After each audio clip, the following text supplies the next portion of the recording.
बात सियासी खबरों की करेंगे। राज्यसभा चुनाव को लेकर कांग्रेस रणनीति बनाने में जुटी हुई है। दिल्ली में प्रदेश प्रभारी अविनाश पांडे के आवास पर पार्टी विधायकों की बैठक हुई, जिसमें गठबंधन का साझा उम्मीदवार उतारने को लेकर चर्चा की गई। कांग्रेस का मंथन। दिल्ली में कांग्रेस ने बनाई रणनीति। राज्यसभा चुनाव को लेकर कांग्रेस की सियासत दिल्ली शिफ्ट हो गई है। दिल्ली में प्रदेश प्रभारी अविनाश पांडे के आवास पर कांग्रेस नेताओं की बैठक हुई, जिसमें प्रदेश अध्यक्ष राजेश ठाकुर समेत कई विधायक शामिल हुए। बैठक के बाद कांग्रेस प्रभारी ने कहा कि कांग्रेस की बात सीएम हेमंत सोरेन से चल रही है। 1-2 दिन में सीएम दिल्ली आएंगे और उनकी सोनिया गांधी से मुलाकात होगी। अविनाश पांडे ने कहा कि राज्यसभा चुनाव में गठबंधन का एक साझा उम्मीदवार उतारने पर विचार चल रहा है। वहीं उन्होंने कहा कि उम्मीदवार झारखंडी हो तो अच्छा है।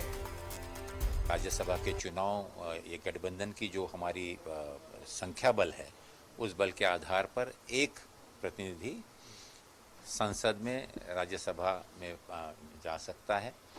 और हम सब लोगों का एक सुझाव यही है कि गठबंधन मिलकर एक प्रतिनिधि सामने करे, एक कैंडिडेट को सामने रखे, ताकि बिना किसी विवाद के और एकता का परिचय देते हुए हम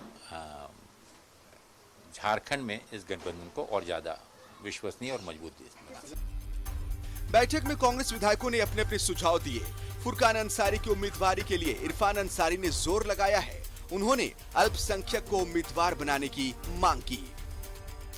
विधायक का डेलीगेशन हम लोग, हमारे जो सुलझे हुए प्रभारी महोदय, उनसे हम लोग मिले और हम लोगों ने कहा कि एक अल्पसंख्यक और पिछड़ी जाति, बैकवर्ड की आबादी बहुत ज़्यादा है।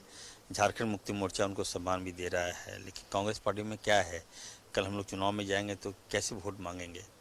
तो अब पार्टी विचार करे, आलाकमान विचार करे और सभी विधायकों ने साथ दिया है। तो हमें लगता है कि आलाकमान का जो भी निर्णय होगा हम लोग मानेंगे। आलाकमान के साथ है हम लोग। उन्होंने रखा कि झारखंड की भागीदारी मिलना चाहिए। झारखंड में जो लोग कांग्रेस के साथ हमेशा रहे हैं उनको भागीदारी मिलना चाहिए। हम लोगों ने अपना बात रखा। हमारे प्रभारी महोदय बहुत काफ़ी सुलझे हुए हैं और इन्होंने उस तरह के कहा कि हाँ, जो आप लोगों ने वहाँ के जो भावना है उसको निश्चित रूप से हम लोग कदर करेंगे, आगे तक बात रखेंगे। इधर जेएमएम विधायक के लोबिन हेम्ब्रम ने एक बार फिर राज्यसभा चुनाव में किसी झारखंडी को उम्मीदवार बनाने की मांग की है। कि गठबंधन की सरकार है, अब चाहे कांग्रेस की तरफ से हो चाहे जेएमएम की तरफ से हो, मैं तो यही कहूँगा जो भी प्रत्याशी होगा वो बिल्कुल एकदम विशुद्ध रूप से जो झारखंड के हैं। और इस बात को हम पहले भी एक बार बोल चुके थे कि यहाँ के भूमिपुत्र को मिलना चाहिए।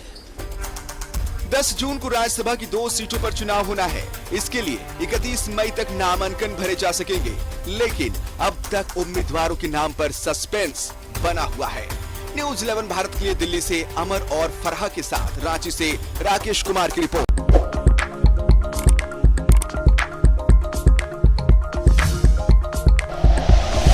Like and share videos, subscribe करें हमारा चैनल और प्रेस करें बेल आइकॉन। न्यूज़ 11 भारत, सच है तो दिखेगा।